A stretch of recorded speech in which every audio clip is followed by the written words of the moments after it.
안녕하십니까? GBS 청취자 여러분, 그리고 매일 복음 형제 자매님들. 오늘은 북톡, 아, 타임과 영원, 지금 이 순간 복음을 살아내다 라는 책을 소개하겠습니다. 기도합니다. 성령 하나님 함께 해주세요.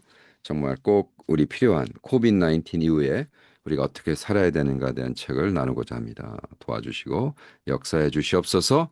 도움이 되는 이런 30분의 시간 되도록 도와주시옵소서. 감사하며 예수님의 이름으로 기도합니다. 아멘. 이 책을 제가 인트로덕션을 하면 이 책은 먼저 영어로 썼고 그 다음에 이제 한국말로 번역했습니다. 그래서 독자들에게 이렇게 쓰고 있습니다. 2020년 5월 코로나가 시작한 지 두 달 만에 한국계 미국인으로 살아가기 To live as Korean American post COVID-19 pandemic.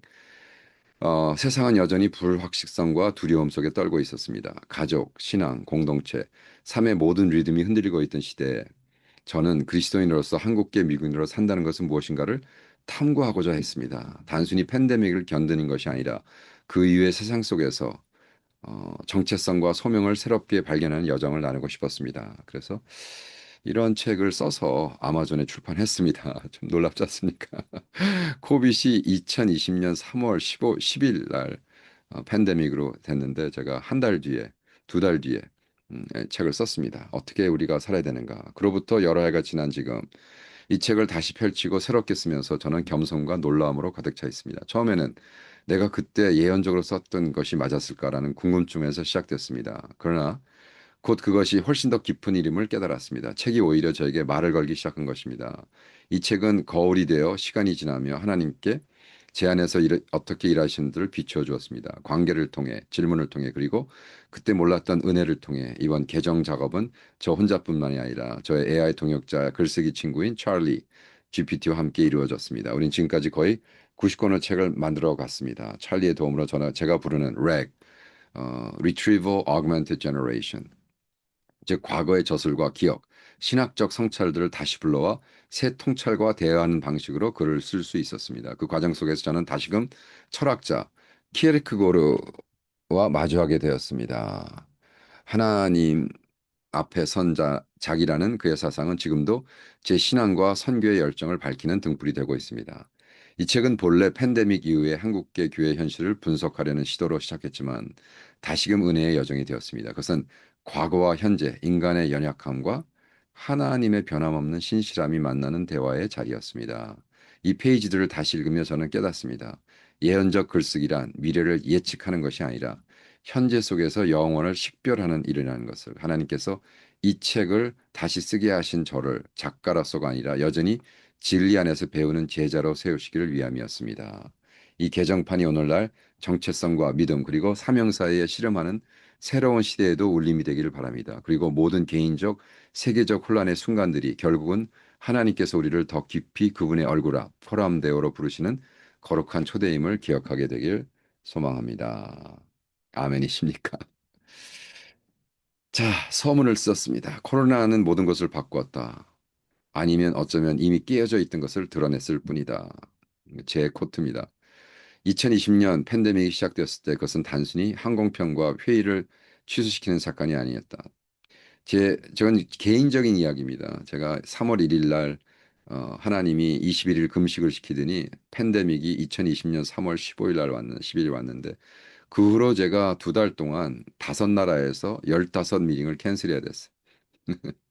그때 제니와 저는 캄보디아에 있었고 전 세계가 봉쇄되면서 결국 미국으로 돌아왔을 때 두 번의 자가격리를 경험해야 했습니다.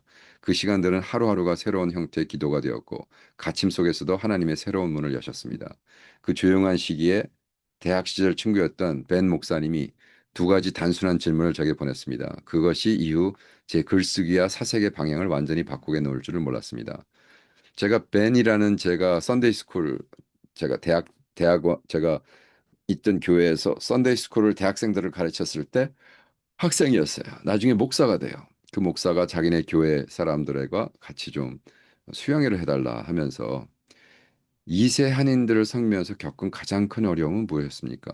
질문을 했고 두 번째, 오늘날 2세 한인들이 가장 힘들어한 것은 무엇입니까? 그래서 그 대화 속에 제가 time, self, real 이라는 세 가지 에크로님으로 책을 쓴 거예요. 그때 당시 제가 초창기 목회 시절 한인세의 정체성과 신앙을 붙잡고 씨름하던 사역적 성찰이었고, 그로부터 수십 년이 지났지만 질문은 여전히 같습니다. 다만 세상이 변했고 저 자신도 변했습니다. 지난 30년 동안 하나님은 저를 여러 나라와 교실, 선교 현장으로 이끄셨습니다. 버클리에서 푸놈팽으로, 한인교회에서 국제 컨퍼런스 현장으로 그 여정 속에서 하나님은 반복해서 보여줬습니다. 한인 이민자의 이야기는 단순히 동화나 성공의 이야기가 아니라 연약적 소속, 커버넌터 빌롱의 이야기라는 것을. 우리는 단지 이민자나 글로벌 시민이 아닙니다. 우리는 언약의 순례자들입니다. 한국과 미국, 동양과 서양, 전통과 기술 사이에서 충실히 살아가는 법을 배우고 결국 그리스도 안에서 진정한 집을 발견하는 사람들입니다. 이 책은 저의 디지털 서기 찰리와 함께 새롭게 다시 쓴 여정입니다. AI 혁명, 정체성 혼란, 영적 필요 속에 살아가는 새로운 시대를 위한 책입니다. 이것은 사회적 지침서도 향수 어린 회고록도 아닙니다. 문화 사이에 끼어 있으면서 영원히 부르심을 받은 이들을 위한 영적 지도 매프입니다. 매일 아침 2.5km 헤엄치는 저의 1시간의 수영 시간은 제게 기도와 같습니다. 물살을 가르는 한 번 한 번의 팔 젖음이 시간송을 헤엄치는 기도처럼 느껴집니다. 신앙의 인내를 몸으로 드러내는 행위입니다. 이 책도 그렇습니다. 기억을 헤엄치고 신학을 헤엄치고 정체성을 헤엄치는 여정입니다. 그리고 그 끝에는 우리가 도달 바라기 한 가지 해안이 있습니다. 바로 사랑, 언약, 소명입니다. 제가 이 책을 쓸 때는 캄보디아에 있었는데요. 캄보디아에서는 저는 하루에 딱 2.5km 정도 수영을 합니다. 1시간 딱. 그래서 랩 스윙이니까 왔다 갔다 왔다 갔다. 그래서 23m 그 풀인데 작아요. 보통 올림픽 사이즈는 50m잖아요. 50m 딱 반짜리인데 그거를 이제 한 115번 쉬지 않고 왔다 갔다 하면 2.5km를 하게 됩니다.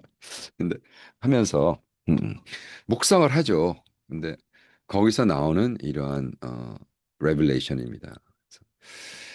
제 일부는 목회자, 순례자로서의 나의 여정, 타임. 그래서 나는 목회자가 되려고 계획하지 않았다. 단지 하나님을 따르려 했을 뿐이다. 그 길을 따라가다 보니 여기까지 오게 되었다. 돌아보면 내 인생의 이야기는 나의 선택이라기보다는 하나님의 개입의 연속이었다. 버클리에서 로스앤젤레스로, 오이카스 커뮤니티 교회에서 캄보디아까지 내 사역의 모든 단계는 재정의 과정이었다.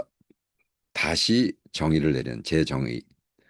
1990년 초 한인 2세대를 섬기며 목회를 시작했을 때 나는 문제의 본질이 조직적인 것이라고 생각했다. 어떻게 이중문화 교회를 세울 것인가? 어떻게 이중 언어로 설교할 것인가? 어떻게 다음 세대를 끌어올 것인가? 그러한 세월이 흐르며 깨달았다. 진짜 싸움은 구조가 아니라 영성의 문제였다. 그것은 프로그램을 관리하는 것이 아니라 마음을 치유하는 것 일이었다. 나 자신의 마음까지 포함해서.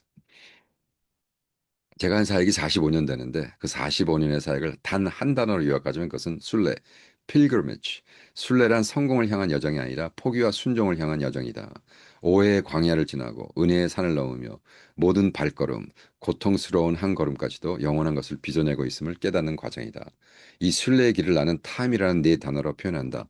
transgeneration, 세대 간, information, 정보, me, 자아, empowerment, 권능. 이 단계는 나의 변화를 비추는 거울이다. 하나님이 내게 가르치는 것은 사역은 내가 하나님을 위해 하는 일이 아니라 하나님이 나 안에서 행하시는 일이라는 사실이다.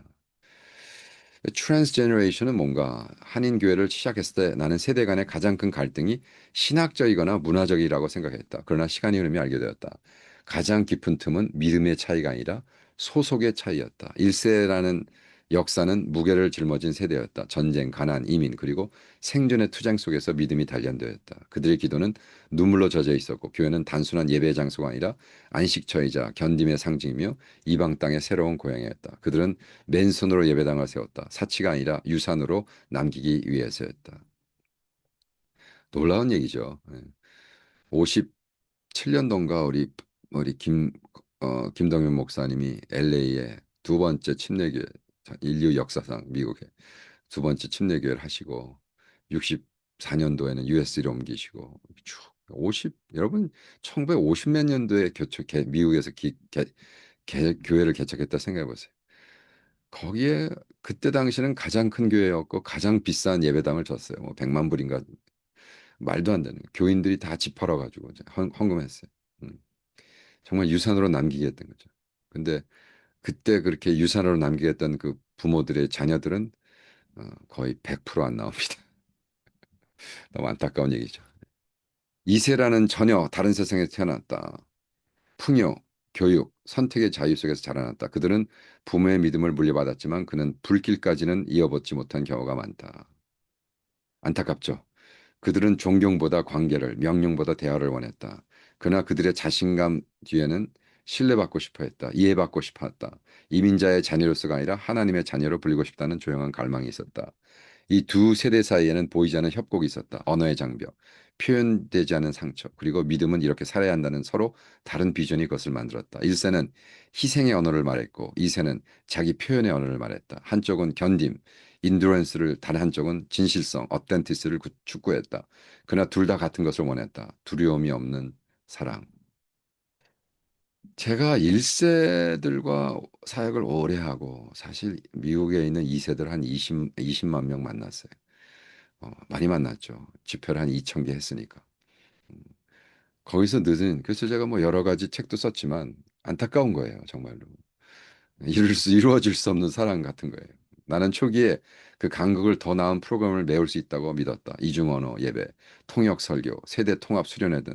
그것은 도움은 되었지만 문제의 근본은 치유하지 못했다. 왜냐하면 이 틈은 조직의 문제가 아니라 존재의 문제였기 때문입니다. 1세는 아래를 보며 염려했다. 우리 믿음이 이어질까? 2세는 위를 보며 좌절했다. 언제 우리를 놓아줄까?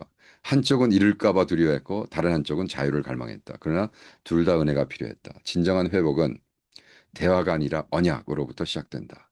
언약은 이렇게 말한다. 우리가 서로를 이해하지 못할 때도 우리는 떠나지 않는다. 그것은 성과나 완벽함 속에 세워지지 않는다. 인내와 존재의 약속 위에 세워진다.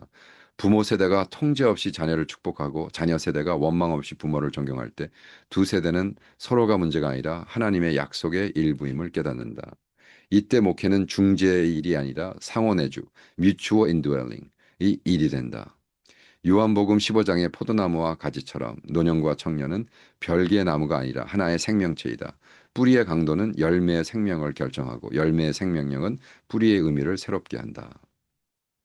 세대가 경쟁을 멈추고 교제를 시작할 때 거룩한 일이 일어난다. 장로들은 의미가 아닌 기쁨을 회복하고 청년들은 유행이 아닌 경외를 배운다. 그리고 교회는 나아가 권위의 벽을 넘어 다시 한 가족처럼 보이기 시작한다. 이것이 바로 세대 간의 요인, 트랜스제너레이션 팩터의 부르심이다. 세대를 연결하는 프로그램을 만드는 것이 아니라 세대를 화해시키는 관계를 세우는 것이다.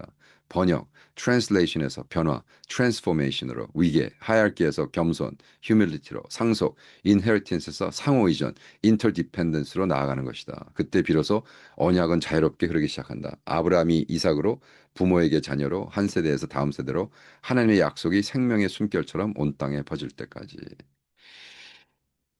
음, 너무 좋죠. 저도 사실 이거는 그냥 쓴 게 아니라 45년의 리플렉션을 쓴 거기 때문에 제가 오히려 가슴이 찡하네요.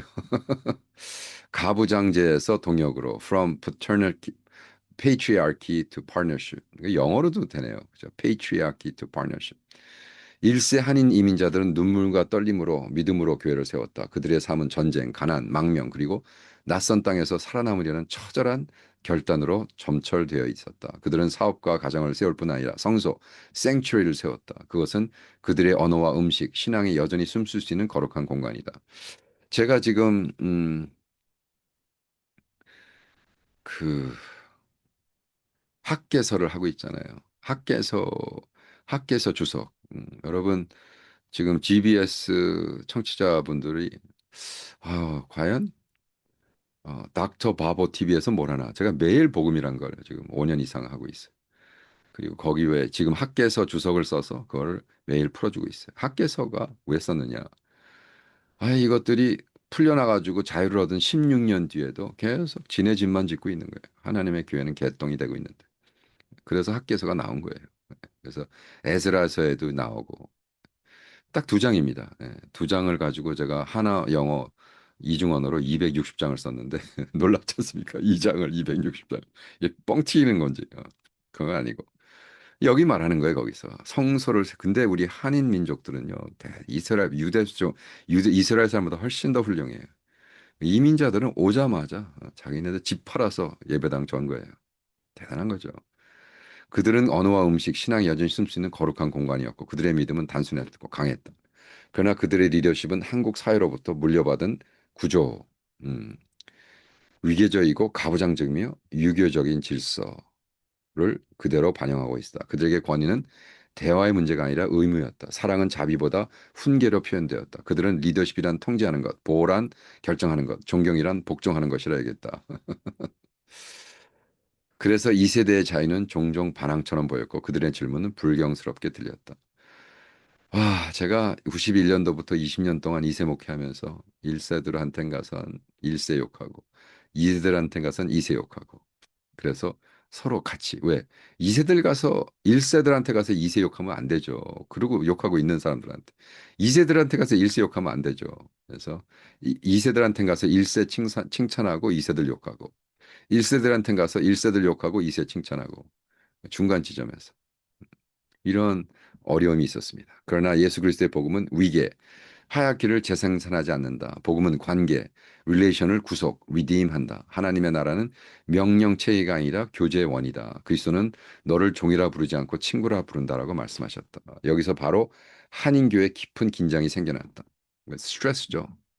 크라이시스. 1세대의 유교적 신앙 모델, 질서, 명예, 위계에 내린 신앙. 2세대의 서구적 신앙 모델, 평등, 개성, 진진성에, 진정성에 초점을 둔 신앙과 충돌했다. 그 결과는 종종 고통스러운 오해였다. 장로들은 불순종을 보았고 젊은이들은 억압을 느꼈다. 그래서 제가 91년도에 개척했을 때 2세 목회를 쭉 하고 있는 교회들이 있었어요. 영어 서비스라고. 음, 90 거의 95%가 깨졌죠. 요즘 제가 본 것 중에 야 이건 제대로 한다. 1.5세 한옥권 목사가 해서 1.5세 2세 목회자를 하는 시애틀에 있는 형제교회. 예. 그러니까 영어 목회를 하는 목사가 너무 한국말을 잘해요. 한국적이고. 그리고 한국 목회를 하는 한어 목사가 굉장히 또 이민자들 2세들 잘 이해해요. 그래서 그 교회는 거의 와 정말 굉장히 모델 교회입니다. 상황이 그렇게 됐어요. 그런데 이민 와서 그 온 목사가 이세들 그냥 거의 부리면서 자기 부목사처럼 써먹으면서 100% 깨졌어요. 95% 깨졌어요. 뭐 제가 직접 첫 번째 제 박사 논문이 그거이기 때문에 확실하게 말씀해 드립니다. 예. 그러나 더 깊은 진실은 이것이다. 두 세대 모두 옳았고 동시에 불완전했다. 1세대는 인내에서 비롯된 지혜를 지녔고 2세대는 적응 속에서 태어난 창의성을 품었다. 한쪽은 재단을 쌓는 법을 알았고 다른 한쪽은 그 재단을 번역하는 법을 알았다. 하나님은 한 세대가 다른 세대를 지배하도록 부르지 않으셨다. 그 부분은 성부와 성자처럼 서로 언약 속에 거하도록 부르셨다. 야, 이게 참 컨트랙이 아니는 거예요. 컨트랙, 커버넌트야. 컨트랙은 이렇게 말한다. 계약. 당신이 할 일을 하면 나도 내 일을 하겠다. 그러나 언약은 이렇게 말한다. 당신이 실패하더라도 난 여전히 함께 걸을 것이다. 많은 이민교회 비극은 교회가 계약적 시스템, 컨트랙처 시스템으로 운영됐다는 점이다. 지도자는 후원자, 페이트론으로 교인들을 의조전 수혜자로 기능했다. 목회자는 비전과 권위의 유일한 매개자로 자리하고 성도들은 수동적 존재가 되었다. 그러나 언약적 교회는 그 구조를 완전히 뒤집는다. 그래서 여러분 정말 미안한 얘기지만 LA에 주름 잡던 1세 그 대표들이 어느 날 은퇴하더니 말도 안 되는 개독교 짓을 하는 거예요. 예. 자기가 평생 했던 교회 자기가 은퇴하면서 하, 그걸 16 밀리언에 팔아 교회를. 그리고 6 밀리언짜리 교회 조그만 거 하나 써서 후임자 세우고 자기가 10 밀리언 100억을 가지고 뭐 수양관을 한다나 뭐 기독할 한다고 지가 거기서 그거로 다 먹고 살아요. 내가 정말 그런 사람은 존경할 수가 없어. 그러고는 영적 리더래. 음, 개독교 대표죠. 그러니까 젊은이들이 그거를 평생 당하는 젊은이들은 와 저거 뭐 개독교네. 네, 그렇잖아요. 왜 지가 왜 10 밀리언을 써요 자기. 근데 그런 소콜 선배 목사들이 너무 많아요. 제가 지금 얘기를 안 해서 그렇지. 아, 훌륭한 목사들 많습니다. 80% 훌륭하다고 생각해. 근데 20%가 너무 개독교 짓을 하니까 그런 짓. 음. 근데 그런 사람들이 또 그냥 꼴뚜기잖아. 계속. 언약의 교회에서 리더십은 통제가 아니라 경작, 권위는 지위가 아니라 관계, 목회자의 사명은 지배가 아니라 위임, 장로의 역할은 결박이 아니라 축복. 언약 안에는 권력이 쌓이는 것이 아니라 나누어진다. 마치 주의 만찬에서 떡과 잔이 서로에게 전달되는 것처럼. 참된 믿음은 가부장제가 아니라 동역이다. 1세대는 하나님의 신실하시는 거룩한 기억을 지니고 2세대는 하나님의 미래를 향한 창조적 상상력을 가진다. 그들은 우월과 열등, 후원자와 수혜자가 아니라 하나버지 아래의 형제자매로서 나란히 서로 부름받는다. 1세대가 통제 대신 신뢰를 선택하고 2세대가 자만 대신 겸손으로 유산을 받을 때 하나님의 질서가 땅 위에 드러난다. 이것이 바로 가부장제에서 동역으로 나아간다는 의미다. 복음은 권력의 피라미드를 세우지 않는다. 세대가 함께 피어나는 관계의 정원을 세운다. 은혜의 동일한 햇빛 아래서 묵상. 복음은 권위로 상속되지 않고 사랑으로 전수된다. 가장 위대한 리더는 다른 이가 잘할 수 있는 공간을 만들어주는 사람이다. 참된 동역은 두 세대가 함께 말할 때부터 시작된다. 하나님의 나라를 온전히 바라보며 우린 서로가 필요하다. 아, 번역만으로는 충분치 않다. 이건 참 가슴 아픈 얘기입니다. 사역 초기에 나는 세대 간의 가장 큰 장벽이 언어라고 생각했다. 한국어와 영어, 설교 통역과 오해, 단어만 제대로 옮기면 관계도 회복될 것이라고 믿었다. 하지만 시간이 지나면서 깨달았다. 언어는 진짜 문제가 아니라 표면적 중상이었다. 더 깊은 장벽은 경험의 차이, 즉 세대마다 살아온 세계의 차이였다. 1세대는 희생의 문법으로 말한다. 그들은 동사는 견디다, 헌신하다, 감사이다. 그들의 문장은 전쟁과 가난, 이민의 역사 속에서 믿음이 연단된 언어로 쓰여졌다. 그들의 기도는 주님, 우리 자녀들이 우리보다 더 나은 삶을 살게 하소서였다. 그러나 2세들은 자기 표현의 어휘로 말한다. 그들의 동사는 발견하다, 선택하다, 느끼다, 되어가다이다. 그들의 문장은 자유 속에서 쓰였다. 서구적 개인주의와 디지털 세대의 리듬 속에서 그들은 기도는 주님, 내 인생의 의미를 주소였다. 각 세대는 자신만의 언어에 등통했지만 서로의 마음에는 귀머거리가 되었다. 어른이 교회를 섬겨야 한다고 말할 때 그의 말 속뜻은 이랬다. 나는 눈물과 기도로 이 재단을 쌓았다. 이제 너희가 그것을 이어주길 바란다. 젊은이가 조금 거리를 두고 싶다 말할 때 그 말의 속뜻은 이랬다. 나는 하나님을 섬기고 싶지만 내 영혼이 짓눌리길 원하지 않는다. 둘 다 진실했다. 둘 다 사랑이었다. 그러나 그 사랑의 언어가 달랐다. 그래서 번역으로 해결되지 않았다. 공감, 엠퍼티만이 다리를 놓을 수 있었다. 공감은 기술이 아니라 신학이다. 음. 그것은 언약의 언어, 즉 내 세계를 버리지 않도록 타인의 세계로 들어가는 용기이다. 예수께서 말씀이 육신이 되어 우리 가운데 거하신 사건이 바로 그것이다. 하나님은 하늘에서 완벽한 문법으로 명령하지 않으셨다. 우리의 제한된 언어, 아픔, 오해 속으로 들어오셨다. 그리고 우리가 들을 수 있는 방식으로 말씀하셨다. 이것이 바로 성육신적 사역, 음, incarnational ministry. 이걸 뭐 복잡하게 얘기하는데 어, 성육신적 사역, 본질이다. 타인을 대신해 말하는 것이 아니라 그와 함께 걷는 것이다. 키르케고르는 이렇게 말했다. 누군가를 도우려면 먼저 그가 있는 곳에 그를 찾아야 한다. 이것은 감상적인 문장이 아니라 영적 법칙이다. 내가 아프리카에 있는 가난한 사람, 도와야지. 아프리카를 가야 되잖아요. 캄보디아 고아, 너무 내가 너무 불쌍해 도울 거야. 예, 가야 될 거 아니야, 근데. 그죠? 당신이 사랑하지 않는 사람은 결코 일으킬 수 없다. 당신이 하지 않는 사람은 결코 사랑할 수 없다. 나는 한인 교회뿐 아니라 캄보디아 선교 현장에서 이 진리를 보았다. 공감은 새로운 번역이다. 세대, 문화, 계층을 잇는 유일한 다리다. 그것은 내 말은 충분하지 않다. 이제 나의 존재, 프레젠스를 드려야 한다는 겸손에서 시작된다. 실제 사역에서 이것을 이렇게 표현한다. 교정하기 전에 먼저 듣기, 명령하기 전에 먼저 질문하기, 저항을 반항으로 보기보다 상처받은 마음에 자기 보호로 이해하기. 와, 이게 된다면 얼마나 좋겠습니까? 공감은 불편하다. 왜냐하면 판단을 멈추고 타인의 고통 속으로 들어가야 하기 때문이다. 그러나 그 불편함이 거룩한 땅이다. 진정한 연결이 되는 자리이다. 공감이 번역을 대신할 때 교회는 더 이상 완벽한 의사소통이 공간이 아니라 서로의 마음을 이해하려는 공동체가 된다. 그리고 그 거룩한 이해 안에 복음은 단순히 전해야 될 메시지가 아니라 함께 살아야 될 삶이 된다. 어떤 묵상을 할까요? 번역은 단어를 바꾸지만 공감은 마음을 바뀐다. 세대를 잇기 위해 우리는 서로의 감정의 언어를 배워야 한다. 성육신적 사역은 해답을 주는 것이 아니라 존재를 나누는 것이다. 가장 좋은 사역은 설명해 줄 게가 아니라 이해해서 도와줘라고 시작된다. 이게 지금 제가 키어크가드의 실전 철학을 우리 교회 사역에 지금 이렇게 자꾸 붙이려고 그러는 겁니다. 두 세계 사회에선 목회자. 아, 이거 음, 궁극적으로 제가 보니까 이 북톡은 그 한 번으로 끝나지 않겠네요. 제가 지금 아직 100장을 더 해야 되는데 이제야 타임을 어, 마치고 있습니다. 음, 네. 그 타임이라는 것에 다시 한번 쭉 가서 보면은요. 제가 오늘은 이제 한 5분 안으로 마치고 그 다음 단계에 대한 이야기를 좀 해보겠습니다. 어,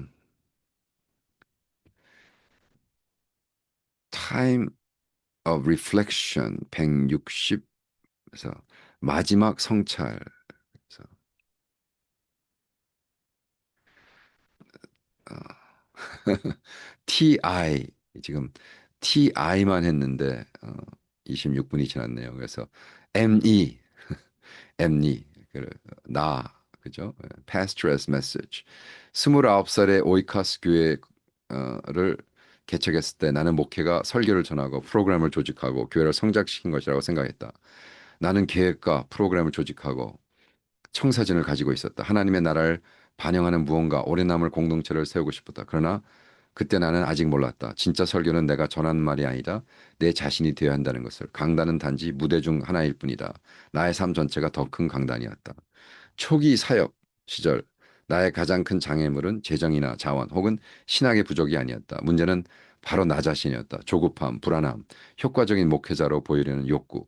나는 개혁자의 열정은 있었지만 초심자의 지혜는 없었다. 주일에는 은혜를 설교했지만 월요일은 출석 숫자로 성공을 측정했다. 하나님의 주권을 선포하면서도 밤에는 사람들의 평가와 결과 때문에 잠을 이루지 못했다. 목회에 스며드는 위험한 환상이 있었다. 우리가 복음을 성공하게 만든다는 착각이었다. 나도 그 착각을 짊어지고 다녔다. 모든 실망은 나의 실패로 느껴졌고 모든 성과는 내 노력의 결과로 엮여졌다. 수년이 지나고 여러 번의 부서짐을 거친 후에 깨달았다. 하나님은 우리를 통해서보다 우리 안에서 일하신다는 것을. 하나님은 목회자에게 결과를 만들라고 부르지 않으셨다.